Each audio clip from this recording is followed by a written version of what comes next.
Environ 8 jours après avoir dit ces paroles, Jésus emmène avec lui Pierre, Jean et Jacques, et ils montent sur la montagne pour prier. Pendant que Jésus prie, son visage change, et son vêtement devient blanc comme la lumière de l'éclair. Soudain, il y a 2 hommes qui parlent avec lui.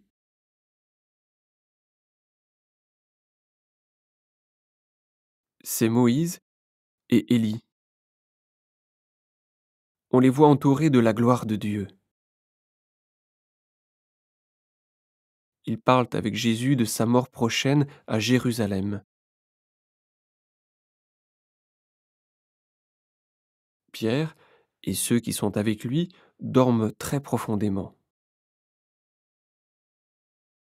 Quand ils se réveillent, ils voient la gloire de Jésus et les 2 hommes qui sont avec lui.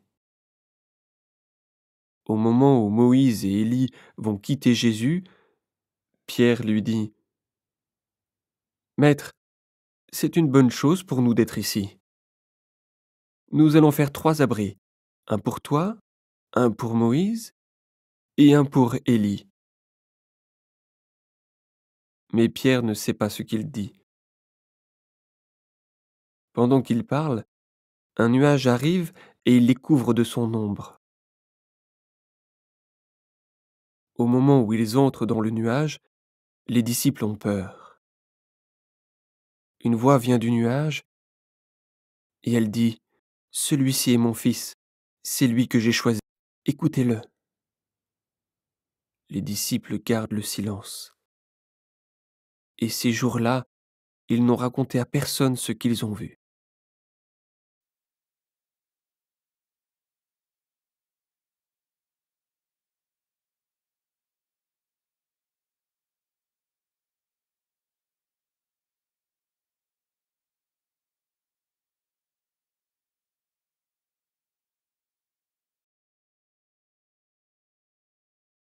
Le jour suivant, Jésus et les 3 disciples descendent de la montagne.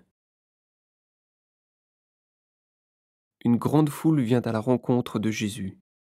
Dans la foule, un homme crie : « Maître, s'il te plaît, occupe-toi de mon fils, c'est mon seul enfant. »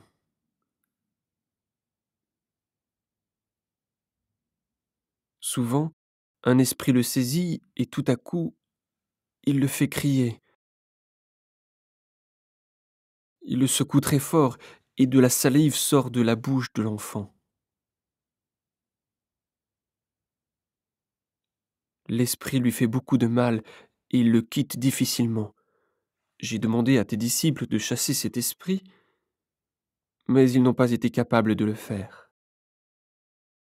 Jésus dit : « Vous, les gens d'aujourd'hui, vous n'avez pas la foi, et vous faites le mal. Je vais rester avec vous et vous supporter combien de temps encore ? » Ensuite, Jésus dit à l'homme : « Amène ton fils ici. » Pendant que l'enfant arrive, l'esprit mauvais le secoue très fort et le jette par terre. Mais Jésus menace l'esprit mauvais. Il guérit l'enfant et le rend à son père.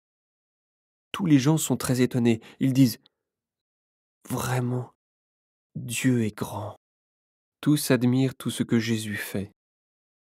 Alors il dit à ses disciples : « Ouvrez vos oreilles pour retenir ce que je vais vous dire. Le Fils de l'homme va être livré aux mains des hommes. » Mais les disciples ne comprennent pas cette parole. Elle n'est pas claire pour eux, alors ils ne voient pas ce qu'elle veut dire. Et ils n'osent pas demander à Jésus : « Qu'est-ce que tu as voulu dire ?»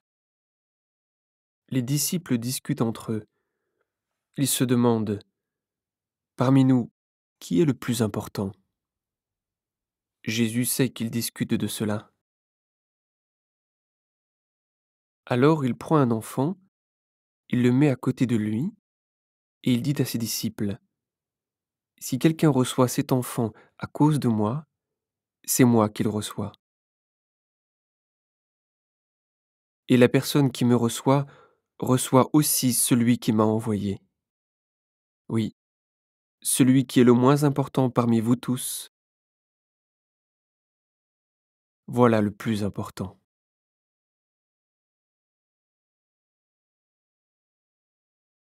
Alors Jean dit à Jésus,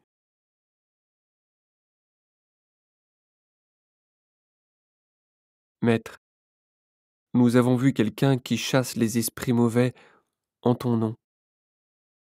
Nous avons voulu l'empêcher de faire cela parce qu'il ne fait pas partie de notre groupe. Jésus répond à Jean, ne l'empêchez pas. En effet, celui qui n'est pas contre vous est pour vous.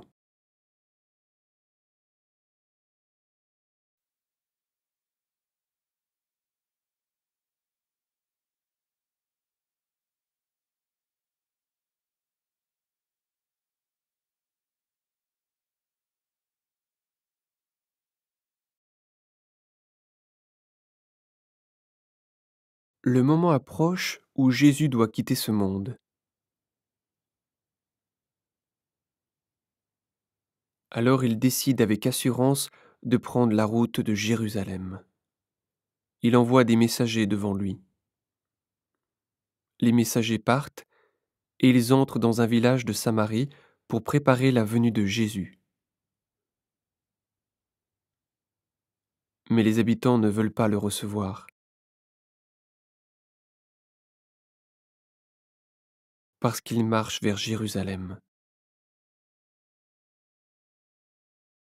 En voyant cela, les disciples Jacques et Jean disent à Jésus, Seigneur, si tu veux, nous allons commander au feu de descendre du ciel et de détruire ces gens-là. Mais Jésus se retourne vers eux, il leur fait des reproches, et ils partent vers un autre village. Ils sont en route, et quelqu'un vient dire à Jésus, Je te suivrai partout où tu iras. Jésus lui répond, Les renards ont des trous pour s'abriter, et les oiseaux ont des nids, mais le Fils de l'homme n'a pas d'endroit pour se reposer. Jésus dit à quelqu'un d'autre, Suis-moi. Mais l'homme répond, Seigneur, permets-moi d'aller d'abord enterrer mon Père. Jésus lui dit, Laisse les morts enterrer leurs morts. Toi, va annoncer le royaume de Dieu. Ils sont en route, et quelqu'un vient dire à Jésus, Seigneur, je vais te suivre, mais d'abord permets-moi d'aller dire adieu à ma famille. Jésus lui dit, Celui qui commence à labourer et qui regarde en arrière, celui-là n'est pas capable de travailler pour le royaume de Dieu.